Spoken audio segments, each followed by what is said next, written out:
Selamat datang di Halmahera Selatan, tempat di mana program hilirisasi mineral telah mulai mengubah wajah daerah ini. Harita Nikel telah mengubah Pulau Obi, yang sebelumnya sepi, menjadi kawasan yang super sibuk dengan aktivitas pertambangan nikel dan proyek smelter. Siapa sangka, Pulau Obi ini ternyata menyimpan mineral nikel yang sangat dicari oleh pelaku usaha kendaraan listrik sebagai baterai. Pulau ini telah membawa harapan baru bagi masyarakat setempat dan juga daerah Halmahera Selatan. Tahun depan, kabarnya akan ada bandar udara internasional yang akan berdiri di sini. Dengan fasilitas tersebut, ekonomi di daerah Halmahera Selatan diharapkan bisa tumbuh lebih cepat. Pulau Obi, yang merupakan proyek strategis nasional, kini menjadi kebanggaan Provinsi Maluku Utara sebagai penopang ekonomi daerah. Namun, akses ke Pulau Obi dan pada umumnya Indonesia Timur masih sulit.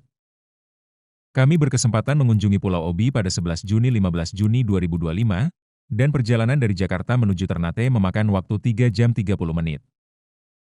Setelah sampai, kami disuguhi proyek terintegrasi Harita Nikel dan tata kelola pertambangan yang baik. Perusahaan akan mereklamasi lahan bekas tambang seluas 66 hektar tahun ini. Metode reklamasi yang dilakukan perusahaan sangat cepat. Dedi Amrin Environment and Business Improvement Manager Harita Nikel mengungkapkan, tanaman yang digunakan untuk melakukan reklamasi dengan penghijauan yakni pohon jenis cemara laut, kayu putih, ketapang, kayu nani, hingga pohon gofasa. Untuk mengatasi dampak seperti erosi dan sedimentasi, Harita Nikel membangun kolam endapan 2 juta meter kubik air limpasan di atas lahan 43 hektar. Harita Nikel juga melakukan pemanfaatan ulang selak nikel, produk sisa hasil peleburan, sebagai material pembuatan bata, batako, kubus berongga, dan infrastruktur jalan. Selak nikel digunakan dalam berbagai konstruksi, seperti pembuatan jalan dan pembuatan drainase. Total penggunaan beton selak nikel sebesar 409,715. Perusahaan menerapkan sistem dry-stack yang ramah lingkungan untuk menangani tiling ini, dengan tahap proses netralisasi, pemadatan dengan filter press dan pengolahan air lanjutan. Kapasitas dry-stack terkini adalah 49 juta ton 25 juta meter kubik. Sementara itu, total penggunaan selak nikel adalah 412.026.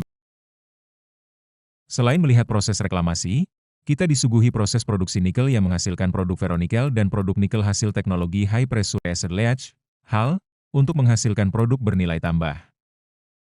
Ada yang berbentuk seperti gumpalan maca dengan berwarna hijau. Sebagai informasi, pada tahun 2010, perusahaan mulai melakukan kegiatan penambangan nikel di Pulau Obi melalui izin usaha pertambangan oleh PT Trimegah Bangun Persada Tbk. Kemudian pada tahun 2015 perusahaan mulai membangun smelter cave pertama dengan 4 lini produksi. Berlanjut pada tahun 2016 perusahaan melakukan produksi perdana ferronikel sebagai produk hilir dari nikel saprolit. Setelah itu pada tahun 2019 perusahaan membangun fasilitas pemurnian nikel pertama di Indonesia dengan teknologi HAL. Pada tahun 2020, Pulau Obi menjadi proyek strategis nasional sebagai kawasan industri Obi. Pada tahun 2021, perusahaan melakukan produksi pertama Mixed Hydroside Precipitate, MHP, sebagai produk antara dari pengolahan nikel limonit. Tahun 2023 smelter cave kedua resmi beroperasi dengan 8 lini produksi. Setelah itu, ekspor perdana nikel sulfat dan cobalt sulfat dilakukan perusahaan. Setelah itu perusahaan pada tahun 2023 melakukan pencatatan perdana saham PT Trimegah Bangun Persada Tbk. Pada tahun 2024 perusahaan melakukan produksi perdana MHP produksi PT Obi Nikel Cobalt sebagai proyek HAL kedua. Ya, Harita dari awal melihat bahwa pembangunan Indonesia itu perlunya tidak sekedar hanya menambang, tapi juga ada added value ke arah hilirisasinya. Itu sebabnya Harita merupakan salah satu perusahaan yang sudah memulai dengan hilirisasi di tahun 2016.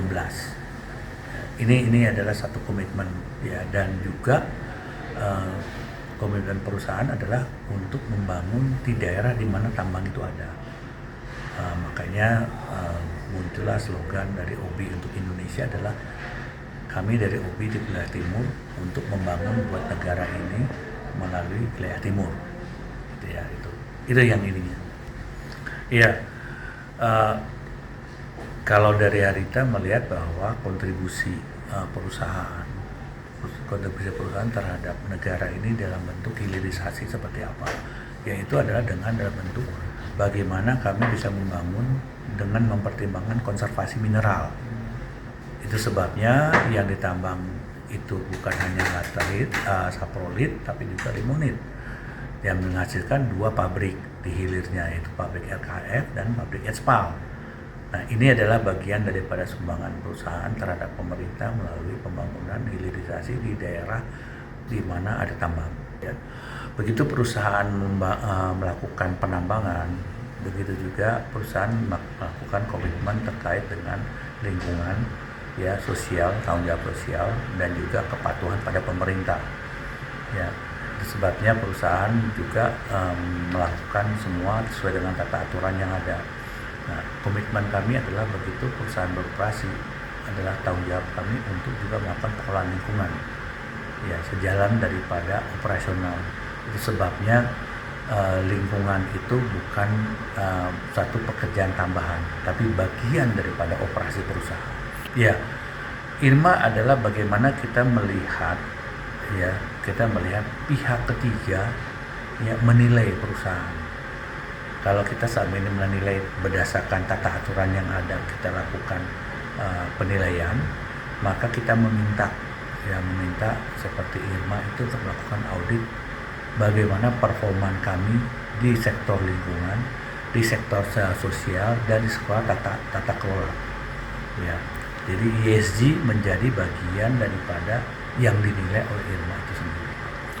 Harapan kami adalah perusahaan bisa bergerak dan berjalan, berkontribusi terhadap pemerintah, ya, memajukan, mensejahterakan masyarakat Indonesia, ya, dan kami mengharapkan juga pemerintah mendukung perusahaan, ya, untuk bisa kami beroperasi dengan baik.